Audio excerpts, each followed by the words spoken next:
Welcome back. Dr. Paul Zorch is here, and as usual, around this time of the year, we chat about things like water safety and heat stroke, and of course, this year we're going to throw in a little bit about how to go to the beach during the pandemic. So thanks for being with us, Dr. Paul. Let's start a little bit with, as the temperatures rise, what do we need to be aware of when we're going outside?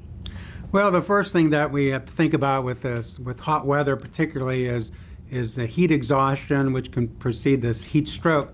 So really there are a lot of things that we can do to prevent that. The first is being smart, not doing any terrible physical activity when it's really hot and humid.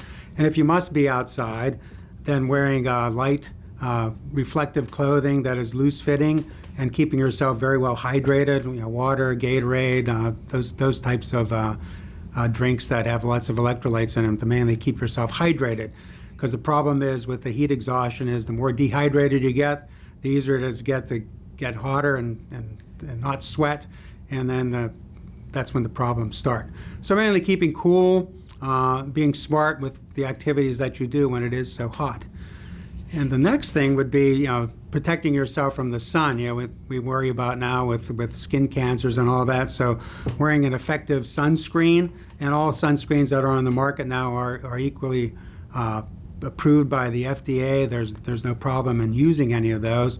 But you want to use something that's going to protect the skin, SPF 30 or greater.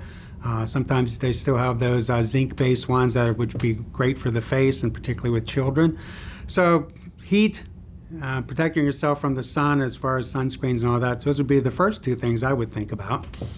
Absolutely. And we do think about maybe going in the water when we're hot. So give us some tips on staying safe if we do that at the beach.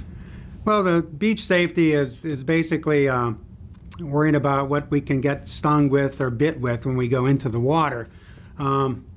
First thing is, jellyfish. Right now we've got the cannonball jellyfish, which tend not to sting. But as the water gets warmer, we get those sea nettles and sea wasps that like to visit our shores. That can cause a stinging. So if you get stung by a jellyfish, most of the times the problem is it just hurts.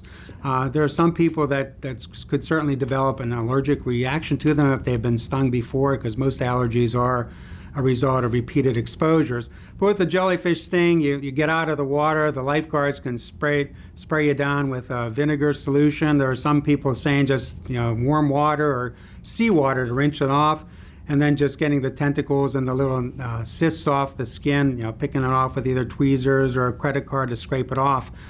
And then if you develop a rash or severe allergic reaction, itching, shortness of breath, difficulty swallowing, that would be where you would need to get to the emergency department or call 911. The next thing would be the stingrays, and we can protect ourselves from stingrays by doing a simple thing called the stingray shuffle. Yes. You walk into the surf and shuffle your feet when you walk in, because stingrays don't like to sting you. They like to stay away. They're very pretty placid animals. And basically the problem comes in when you inadvertently step on one. So if you're shuffling your feet, you get those things to move out of your way. But a stingray will get you with his barb that's on the back of his tail on the back. And on that barb, there's a venom, which is what causes the problem. So if you get a stingray sting, it hurts like crazy because the venom is very toxic locally. Hot water denatures the protein, makes the pain go away. That is something that definitely needs to be seen by a physician. We worry about pieces of the barb embedded in the skin, where there's an laceration that needs to be repaired. Would need an antibiotic prophylaxis, tetanus prophylaxis if that is necessary. Fortunately, the incidences of anything systemically toxic from a stingray sting are pretty rare in the literature. It's mainly just that terrible local pain that you get and those things that we need to do to take care of it so it doesn't get infected. Right. Well, as always, it's great to see you. We didn't get to talk about social distance on the beach. Maybe we'll do that next time, but thank you so much for the great information. Thank you, and have a great day. You too. There's a fun new product for summer. We'll find out about it next.